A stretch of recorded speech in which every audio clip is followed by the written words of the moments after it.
So what is forex market? Forex market होता क्या है? आपने यूट्यूब पे देखा होगा, कई वीडियोस में आपको फॉरेक्स के बारे में एक प्रॉपर इन्फॉर्मेशन नहीं मिली होगी। आपने अलग अलग टाइप की जो मार्केट होती है, जैसे कि stock market, commodity market, forex market. तो हम स्टार्ट करेंगे इस सीरीज में, हम बात करेंगे फॉरेक्स मार्केट के बारे में। फॉरेक्स मार्केट एक्चुअली में होता क्या है? फॉरेक्स मार्केट मतलब फॉरेन एक्सचेंज, जहाँ पे दो कंट्रीज के बीच में करेंसीज एक्सचेंज होती है। आपने देखा होगा यूरो यूएसडी, जीबीपी यूएसडी, ऐसे अलग अलग करेंसीज आपने देखी होंगी। एक्चुअली करेंसी मार्केट होता क्या है? इस करेंसी मार्केट में ट्रेड कैसे होते हैं, ट्रेड कैसे करते हैं? फॉरेक्स मार्केट में हम कमोडिटीज ट्रेड कर सकते हैं, करेंसी ट्रेड कर सकते हैं। वो कैसे ट्रेड करते हैं, बेसिक से एडवांस का ये कोर्स मैं आपके लिए लेके आया हूँ। इस वीडियो में एंड तक बने रहिए, मैं आपको मेरे कंप्यूटर और आईपैड में ये सब चीज़ें एक बार एक्सप्लेन कर देता हूँ। तो what is forex market? Forex market basically होता क्या है? फॉरेक्स मार्केट मतलब होता है फॉरेन एक्सचेंज, जहाँ पे आप क्या करते हो, करेंसीज में ट्रेड करते हो। करेंसीज यानी जहाँ जैसे आप यूरो यूएसडी हो गए, जीबीपी यूएसडी हो गए। अभी ये जो करेंसी पेयर्स है, आप ये करेंसी पेयर्स को रीड कैसे करते हो? इस करेंसी पेयर को हम ऐसे रीड करेंगे, जैसे कि अगर ये यूरो है, ये हो गई मेन करेंसी जो 1 नंबर पे प्लेस्ड है, और जो काउंटर पे है इसे हम कहेंगे यूएसडी, इसे हम कहेंगे काउंटर करेंसी। मतलब अगर आपको इसे रीड करना हो तो आप ऐसे रीड कर सकते हो, अगर मुझे 1 यूरो खरीदना है तो मुझे कितने यूएसडी देने होंगे। ओके, तो यहाँ पे इसका जो वैल्यू आएगी, फॉर एग्जांपल 1.1438 जो होगा, मतलब यूरो यूएसडी की जो प्राइस होगी वो प्राइस, ये प्राइस आपको यूरो यूएसडी की मिल जाएगी। सेम उसी तरह आप जीबीपी यूएसडी भी वैसे ही रीड कर सकते हो। यहाँ पे आप इसे कह सकते हो 1 पाउंड लेने के लिए आपको कितने डॉलर चाहिए। तो बेसिकली ऐसे करेंसीज की एक्सचेंज होती है, इस करेंसी एक्सचेंज की यहाँ पे एक वैल्यू आ जाती है। ओके, अभी जब भी आप ट्रेड करोगे आप इस वैल्यू के ऊपर ट्रेड करोगे। जब फॉरेक्स में आप ट्रेड करते हो, बेसिकली आप क्या करते हो, आप एक करेंसी बाय करते हो। जैसे कि मैंने यूरो बाय की, तो अगर यूरो की प्राइस बढ़ गई, तो अगर प्राइस बढ़ने के बाद मैं क्या कर दूंगा, यूरो को सेल कर दूंगा। सेल करने से मुझे क्या होगा, प्रॉफिट उसमें जनरेट हो जाएगा। जैसे कि मैंने 1.1438 को मैंने एक लॉट बाय किया, उसके बाद अगर यही चीज मैंने प्राइस बढ़ने के 1.1448 मतलब, और यहाँ पे आके मैंने सेल कर दिया, यहाँ से यहाँ तक मुझे 10 पिप्स की मूवमेंट मिली। मतलब मैंने इस ट्रेड में मैंने 10 पिप्स कमाई है। ओके, और इसकी प्रॉफिटेबिलिटी होती कैसे? इसकी प्रॉफिटेबिलिटी डिपेंड करती है आपके लॉट साइज पे। फॉरेक्स मार्केट में अलग अलग टाइप के लॉट साइज आपको देखने के लिए मिल जाएंगे। हम बेसिक से एडवांस सब चीजें यहाँ पे कवर करेंगे। लॉट साइज एक बाद वाली कंसेप्ट है। पहले हम करेंसीज के बारे में देखते हैं, कितनी सारी करेंसीज होती है। जैसे कि आप कितने करेंसीज होते हैं, जितने वर्ल्ड में कंट्री है, हर कंट्री की एक अलग अलग करेंसी होती है आप अपने। जैसे कि आप इंडिया देख लो, इंडिया में आईएनआर यूज करते हैं। अगर आप देख लो नेपाल में नेपाली रुपीज यूज करते हैं। इंडिया में भी रुपीज है, नेपाल में भी रुपीज है। आप पाकिस्तान देख लो, पाकिस्तानी भी रुपीज ही है। तो ऐसा नहीं होता कि रुपीज हर कोई यूज कर रहा है तो रुपीज की वैल्यू सेम होगी। कंट्री वाइज वो डिफर करती है। जैसे डॉलर यूएसए भी यूज करता है, मतलब यूएस का dollar, United state dollar, New Zealand भी डॉलर यूज करता है, New Zealand dollar, Australian dollar, Singapore dollar, ऐसे अलग अलग डॉलर की वैल्यू उस कंट्री के वाइज डिपेंड करती है। उसके बाद आपने सुना होगा पाउंड, यूरो, यंग, येन, ऐसे अलग अलग करेंसीज आपको यहाँ पे देखने के लिए मिल जाएंगी। तो बेसिकली हम ट्रेड कहाँ कहाँ करेंगे, मैं आपको बेसिक से एडवांस सारी एक बार करेंसी दिखा दूँ, उसके बाद आप यहाँ पे आ जाएंगे। यहाँ आप देख सकते हो स्क्रीन के ऊपर आपको दिखाई देंगे। अभी मैं हम बेसिक से एडवांस तक चालू करेंगे हमारा ये कोर्स। Introduction to forex. अभी फॉरेक्स मार्केट होता क्या है? फॉरेक्स मार्केट जैसे कि मैंने आपको कहा था, ये फॉरेन एक्सचेंज होता है। फॉरेन एक्सचेंज में क्या होता है कि जहाँ पे दो कंट्रीज के बीच में ट्रेड होते हैं। जैसे कि फॉरेन एक्सचेंज में आप देख सकोगे, ये एक कंट्री हो गई और ये एक कंट्री हो गई। अगर इन कंट्रियों को एक दूसरे के साथ इंपोर्ट एक्सपोर्ट करना हो तो इंपोर्ट एक्सपोर्ट वो कैसे करेंगे? आपने कई सालों पहले देखा होगा कि बार्टर सिस्टम हुआ करती थी। कोई भी चेंज आपको एक्सचेंज करना हो, कोई भी गुड्स, आपको गुड्स के बदला गुड्स देने होते थे। फॉर एग्जांपल अगर आपके पास राइस है और सामने वाले के पास वीट है, तो आपको एक्सचेंज करने के लिए उन्हें राइस देना पड़ता था, आप उनको वीट उनके पास से ले सकते थे। ऐसा बार्टर होता था। तो कुछ समय बाद एक करेंसीज लॉन्च हुई ग्लोबली। करेंसीज कुछ मतलब जैसे कि मेटल्स के कॉइन हो गए, गोल्ड सिल्वर के कॉइन हो गए, ये करेंसी यूज करने लगे। एक करेंसी किसी भी काउंटर पे आप दे सकते हो, उनसे जो चाहिए वो चीज आप खरीद सकते हो। तो वही करेंसी आगे जाके अपग्रेड हुई। हर एक कंट्री ने अपनी अपनी अलग अलग कंट्री मतलब अलग अलग करेंसीज एक्सेप्ट कर ली। जैसे कि इंडिया ने रुपीज एक्सेप्ट कर ली, यूएसए ने डॉलर एक्सेप्ट कर ली, यूरोप ने यूरो एक्सेप्ट कर ली। तो हर करेंसी जो होती है उसी कंट्री में ही चलती है। तो जैसे कि अगर आप यूरो और यूएसडी में आपको ट्रेड करना है, इन दोनों के बीच में जो इंपोर्ट एक्सपोर्ट होगा, इसे भी आप कह सकते हो फॉरेन एक्सचेंज। तो दो कंट्रीज के बीच में फॉरेन एक्सचेंज मतलब ये पूरा वर्ल्ड है। ये वर्ल्ड में जब ये एक कंट्री हो गई, ये एक कंट्री, ये जैसे कि ये हो गई यूके, मान लो ये हो गए इंडिया, ये हो गए यूएसए, ये हो गए रशिया। जब इन सारे कंट्रीज में के बीच में एक दूसरे में एक्सचेंज होगा, करेंसीज एक्सचेंज होगी, इसे आप कहोगे फॉरेन एक्सचेंज। ओके। और स्टॉक मार्केट एक्चुअली होता क्या है? स्टॉक मार्केट इन बिटवीन, अगर ये इंडिया है तो इंडिया में जैसे कि रिलायंस हो गया, अदानी हो गया, TCS, Infosys, HDFC bank, ICICI bank, ये अलग अलग जो कंपनीज होती है ये इंडिया के, ये इंडियन स्टॉक मार्केट में वर्क होगी। जैसे आप अगर यूएसए में करोगे तो यूएसए में मेटा मेटा हो गया, मतलब गूगल, अल्फाबेट, मतलब माइक्रोसॉफ्ट, अलग अलग कंपनीज हो गई। यूएस की टेस्ला वगैरह, ये यूएस का स्टॉक मार्केट होगा। जैसे रशियन कंपनीज, रशिया का stock market, UK, London stock exchange, ये लंदन स्टॉक एक्सचेंज में ट्रेड करेंगे। अलग अलग स्टॉक मार्केट अलग अलग एक इंडिविजुअल कंट्री के लिए होता है। और फॉरेक्स मार्केट जो होता है ये पूरे ग्लोबल के लिए होता है। हम इस कोर्स में देखेंगे फॉरेन एक्सचेंज मतलब फॉरेक्स मार्केट का डायरेक्ट कोरिलेशन आपको स्टॉक मार्केट के साथ आप कैसे कर सकते हो। तो बेसिकली यहाँ पे आपको देखने के लिए मिल जाएंगी, एक करेंसी पेयर देखने मिल जाएंगे, उसके बाद आप करेंसी एक्सचेंज देखोगे, उसके बाद आप देखोगे इंपोर्ट एक्सपोर्ट, उसके बाद आपको यहाँ पे एक्चुअली होता क्या। तो एक्चुअली फॉरेक्स मार्केट होता कितना बड़ा है अगर आपने देखा होगा, latest compare it to stock market. जैसे कि आपने वर्ल्ड के सबसे बड़ी बड़ी कंपनीज आप जानते होंगे, जैसे कि हो गए गूगल, हो गई माइक्रोसॉफ्ट, हो गई फेसबुक, मेटा। जैसे कि गूगल, मेटा, माइक्रोसॉफ्ट, अमेजॉन, ये सारी कंपनीज है वर्ल्ड की, इतनी बड़ी बड़ी कंपनीज। ये सारी कंपनीज ट्रेड कहाँ पे होती है? ये सारी कंपनीज ट्रेड होती है न्यूयॉर्क स्टॉक एक्सचेंज, जिसे हम कहेंगे न्यूयॉर्क स्टॉक एक्सचेंज, एनवाईएससी। ओके। अगर ये एनवाईएससी में ट्रेड करते हैं, एनवाईएससी का अगर आप देखने जाओ डेली ट्रेडिंग वॉल्यूम होता है 27.8 बिलियन डॉलर। ये डेली ट्रेडिंग वॉल्यूम है। कंपेरेटिवली न्यूयॉर्क स्टॉक एक्सचेंज के बाद कई स्टॉक एक्सचेंजेस भी आते हैं, जैसे टोक्यो स्टॉक एक्सचेंज हो गया, लंदन स्टॉक एक्सचेंज हो गया। उसके बाद आ जाता है न्यूयॉर्क अपना एनएससी, नेशनल स्टॉक एक्सचेंज, जिसे हम कहते हैं ये इंडियन स्टॉक एक्सचेंज हो गया, एनएससी, जहाँ पे हमारे इंडियन स्टॉक्स ट्रेड करते हैं। इसका डेली ट्रेडिंग वॉल्यूम होता है लगभग 3.8 बिलियन डॉलर डेली अराउंड। मतलब अगर आप देखने जाओ तो 3 और 27 अराउंड 9 टाइम्स बड़ा मार्केट है New York stock exchange, US stock market, compare to Indian stock market. तो अगर हम कंपेयर करें स्टॉक मार्केट और फॉरेक्स मार्केट को, तो फॉरेक्स मार्केट बहुत एक बड़ी एंटिटी है। अगर आप देखोगे अकॉर्डिंग टू वॉल्यूम, जैसे मैं आपको बता दूं, फॉरेक्स मार्केट का डेली ट्रेडिंग वॉल्यूम होता है 8.8 trillion dollar. 8.8 trillion dollar is मतलब मैसिव मैसिव साइज होती है इसमें। अगर आप कंपेयर करो न्यूयॉर्क स्टॉक एक्सचेंज से, चलो ट्रिलियन इसको भी बिलियन कन्वर्ट करते, मतलब 8,800 बिलियन डॉलर। और न्यूयॉर्क स्टॉक एक्सचेंज का है यहाँ पे आपका 27.8 बिलियन डॉलर। मतलब अगर आप देखने जाओ 27 में और 8,800 में फर्क तो है, कितना बड़ा फर्क है। अगर आप देखने इसके से भी 800 पकड़ लो, ये 800 और ये 27 में, फिर भी कितना बड़ा डिस्टेंस है। उसके बाद आप इसका जीरो भी हटा दो, फिर भी इससे बड़ा ही, इसका आधा कर लो, फिर भी इसका जीरो निकाल के ये 4 भी इंडियन स्टॉक मार्केट के डेली ट्रेडिंग वॉल्यूम से बड़ा होता है। और आपने 8,000 तो वो साइड में ही रख दिया हमने कैलकुलेशन। इतना बड़ा आप एक अंदाजा लगा सकते हो, इतना बड़ा मार्केट होता है न्यूयॉर्क स्टॉक एक्सचेंज, अपना sorry foreign exchange, forex market. Okay. तो फॉरेक्स मार्केट का इतना बड़ा वॉल्यूम होता है। यहाँ पे मैनिपुलेशन नहीं होता ज़्यादातर, जैसे कि जब स्टॉक मार्केट पे पेनी स्टॉक्स को प्ले किया जाता है, यहाँ पे वैसा कुछ होता नहीं है एक्चुअली। यहाँ पे अगर आप देखने जाओ करेंसीज होती है, जो आप कमोडिटीज देखोगे, गोल्ड हो गया, सिल्वर हो गया, ये मतलब जियोपॉलिटिकल इवेंट्स के ऊपर रिएक्ट करेंगे या दूसरे करेंसीज के ऊपर रिएक्ट करेंगे। ओके। So let's start. कितने टाइप के करेंसीज होती है मैं आपको बताऊंगा, कौन से करेंसीज होती है। ओके। ये देखते हैं कितने टाइप के करेंसीज होती है पूरे मार्केट में। तो स्टार्ट करेंगे, जितने कंट्रीज है उतनी करेंसीज होगी। तो और एक्चुअल हम ट्रेड कौन से करेंसीज में करेंगे। तो बेसिकली हमारे यहाँ पे 8 करेंसीज होगी जिसे हम मेजर करेंसीज बोलेंगे।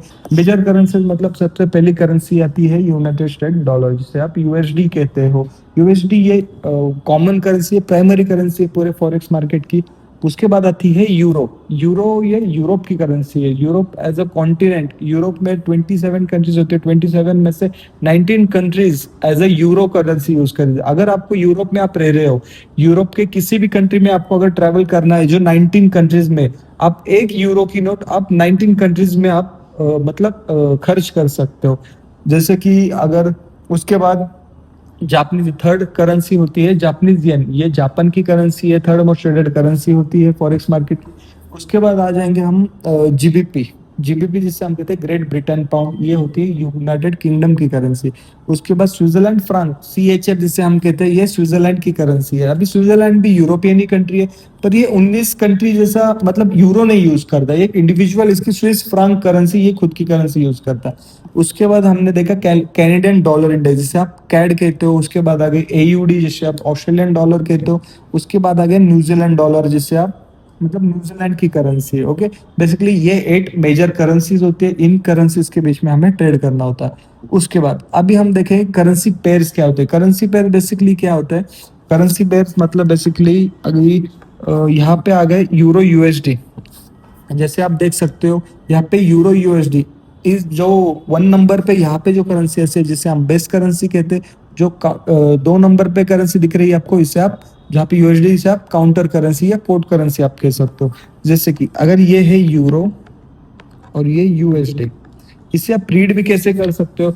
अगर आपको 1 यूरो खरीदना हो तो आपको कितने यूएसडी देने होंगे, कितने यूएसडी देने होंगे? तो बेसिकली इसे आप ऐसे बोल सकते हो कि यूरो यूएसडी की जो भी प्राइस है 1.1438 फॉर एग्जांपल जो भी हो, तो ये यूरो यूएसडी की प्राइस हो गई। आपको 1 यूरो खरीदने के लिए कितने यूएसडी देने होंगे? आपको इतने यूएसडी देने होंगे।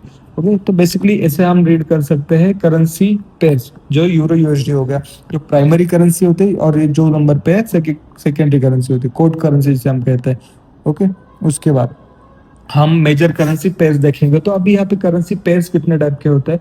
सबसे पहले आप देख सकते हो 68% global forex market major currency pairs के ऊपर डिपेंड होता है। मेजर करेंसी पेयर्स मतलब क्या? जिन करेंसी पेयर्स में आपको डॉलर दिखेगा कॉमन, आप देख सकते हो यहाँ पे सारे करेंसी पेयर्स में आपको डॉलर कॉमन दिखाई दे रहा होगा। जैसे कि euro USD, GBP USD, New Zealand USD, AUD USD, USD CAD USD, JPY USD, CHF, इन सारे करेंसी पेयर्स में अगर आप देखने जाओ यहाँ पे डॉलर कॉमन है। कई जगह पे आपको डॉलर ये काउंटर साइड में देखने के लिए मिल जाएगा। जैसे कि यहाँ पे आप देख सकते हो यूरो यूएसडी, और एक जगह पे आप देख रहे हो यूएसडी जेपीवाई।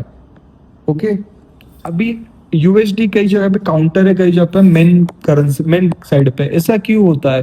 जैसे कि ये एक हायरार्की है, ये अकॉर्डिंगली एक स्टैंडर्डाइज सिस्टम होती है। जैसे कि अगर euro euro euro is oldest currency, जैसे आप मान यूरो ओल्डेस्ट करेंसी है। यूरो के बाद आ गई थी पाउंड, पाउंड के बाद आ गए थे न्यूजीलैंड डॉलर, और न्यूजीलैंड डॉलर के बाद आ गया था यूनाइटेड स्टेट डॉलर। तो एक हायरार्की, जो भी करेंसी वेटेज के हिसाब से पुरानी होती है उसे हम फर्स्ट प्राइमरी करेंसी में प्लेस करते हैं। जैसे कि यूरो ज्यादा पुरानी तो यूरो फर्स्ट प्लेस पे आ गई, डॉलर उसके बाद जापानीज येन, और यूएसडी में यूएसडी ज्यादा पुरानी तो यूएसडी काउंटर में आ गई। जो करेंसी पुरानी होती है वो करेंसी हम पहले प्लेस करते हैं। बेसिकली ये एक रीजन हो। अगर जैसे कि यूरो यूएसडी हो तो यूएसडी यूरो नहीं हो सकता है यूएसडी यूरो भी होता है।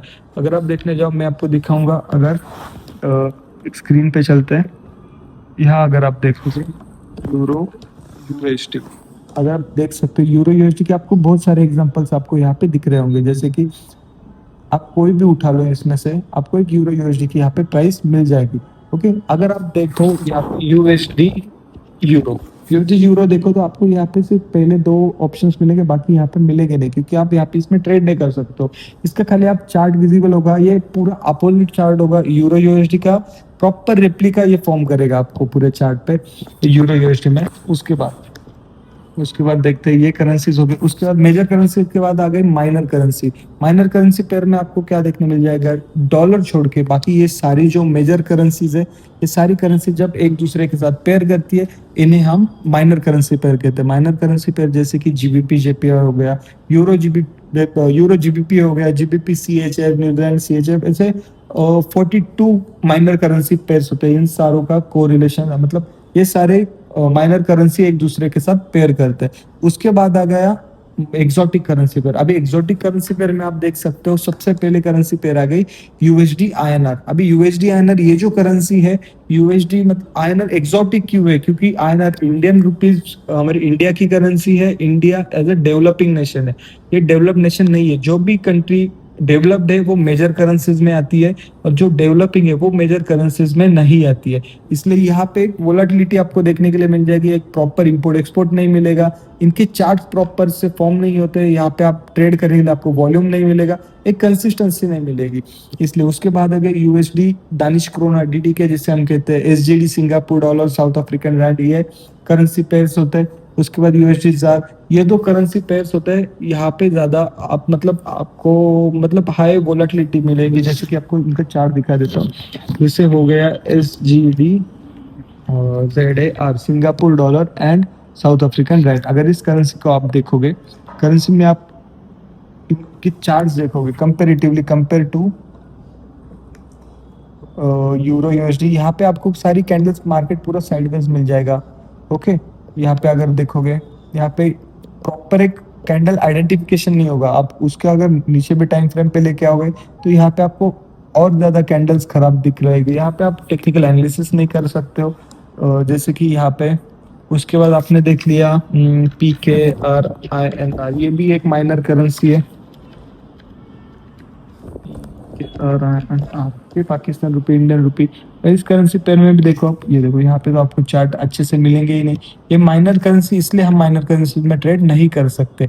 जब भी आप ट्रेड करने जाओगे आपको यहाँ पे मेजर करेंसीज में ही अच्छे चार्ट्स मिलेंगे, जैसे कि यूरो यूएसडी। अगर यूरो यूएसडी में आप आ गए, यूरो यूएसडी में आपको यहाँ पे इसे प्रॉपर एक चार्ट स्ट्रक्चर आपको यहाँ पे मिल जाएगा। ओके, उसके बाद चलिए आगे देखते हैं। ये करेंसीज होने के बाद हम देख रहे हैं कमोडिटी पेयर्स। अभी commodity pairs is the most important point now. Commodity pairs क्या होता है, जैसे कि आप देख सकते हो यहाँ पे XAU USD। अभी XAU USD क्या होता है, XAU USD मतलब आपने गोल्ड सुना होगा, XAU USD को गोल्ड कहते हैं, XAG USD को हम सिल्वर कहते हैं। एक्चुअली गोल्ड सिल्वर का ऐसा सिंबल क्यों यूज किया जाता है, अगर आपने पीरियोडिक टेबल देखा होगा, पीरियोडिक टेबल में आपने जैसे हर मेटल के लिए एक सिंबल यूज किया जाता है। जैसे कि अभी मेटल कॉपर, कॉपर के लिए Cu यूज करते हैं, एल्यूमिनियम के लिए Al यूज करते हैं, ऑक्सीजन के लिए O, हाइड्रोजन के लिए H। हम मतलब ऐसे एक सिंबल यूज करते हैं। वैसे ही गोल्ड भी एक मेटल है, गोल्ड के लिए सिंबल यूज करते हैं हम AU मतलब गोल्ड होता है, और AG मतलब होता है silver.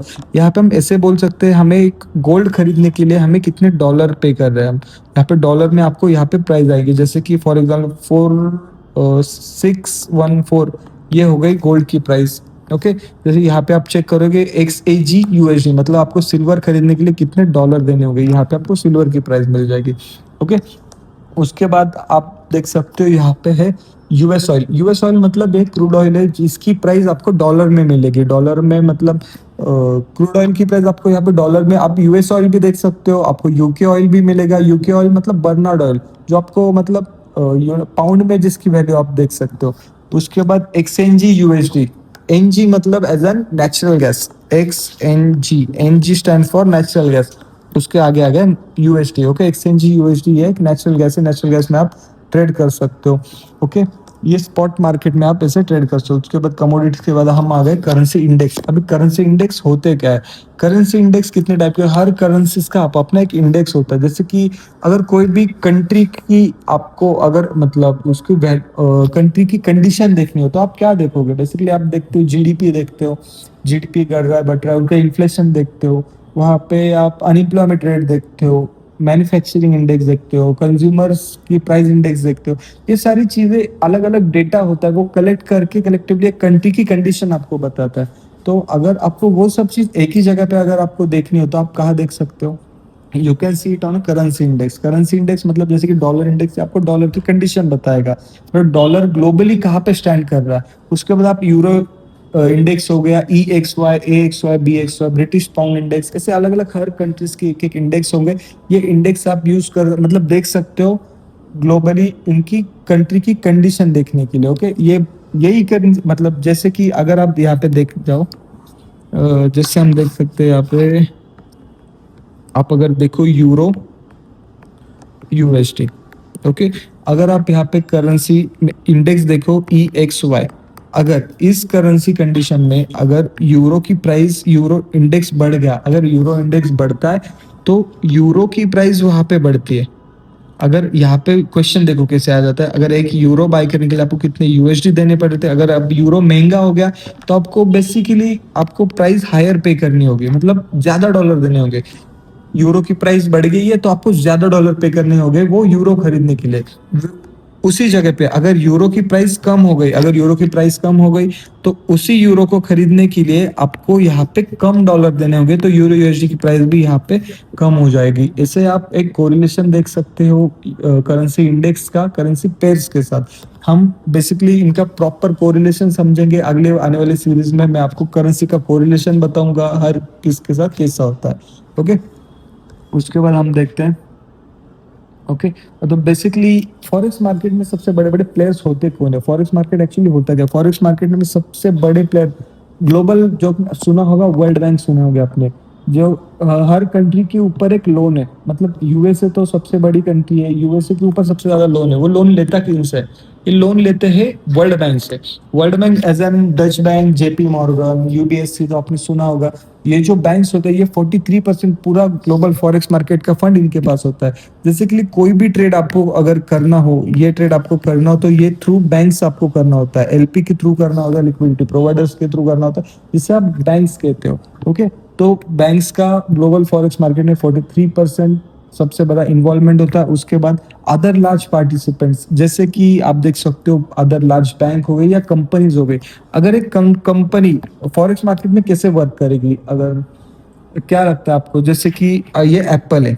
Okay, Apple forex market में कैसे वर्क करती होगी, जैसे कि ये एप्पल का डिवाइस है। अभी एप्पल कहाँ पे प्रोडक्शन करता है, यूएसए की कंपनी है। अभी हम जो यूज कर रहे हैं उसके प्रोडक्ट इंडिया में कर रहे हैं। ओके, इंडिया में अगर हम फोन यूज कर रहे हैं तो उसकी जो अमाउंट है 1.5 लाख रुपए हम यहाँ पे आईएनआर रुपीज में, इंडियन रुपीज में हम पे कर रहे हैं। इंडियन रुपीज में हम सब जो अमाउंट यहाँ पे एप्पल कंपनी को पे करे वो इंडियन रुपीज में यहाँ पे कलेक्ट करके वो उसके रुपीज से डॉलर में कन्वर्ट कर डॉलर यूएसए ले जा रही है। ओके, तो यहाँ पे यूएसडी आईएनआर में ट्रेड हो रहा है। जैसे कि वो डॉलर खरीदने के लिए यूएसडी आईएनआर में ट्रेड कर रहे हैं। जैसे कि $1 खरीदने के कितने आईएनआर चाहिए, मतलब यहाँ पे उनको अगर डॉलर खरीदना है, डॉलर बाय करने के लिए वो आईएनआर में पे करे और यही अमाउंट वो यूएसए ले जा रहे हैं। मतलब ये इनडायरेक्टली बड़ी बड़ी जो कंपनी होती है ये फॉरेक्स मार्केट में ऐसे ट्रेड करते हैं।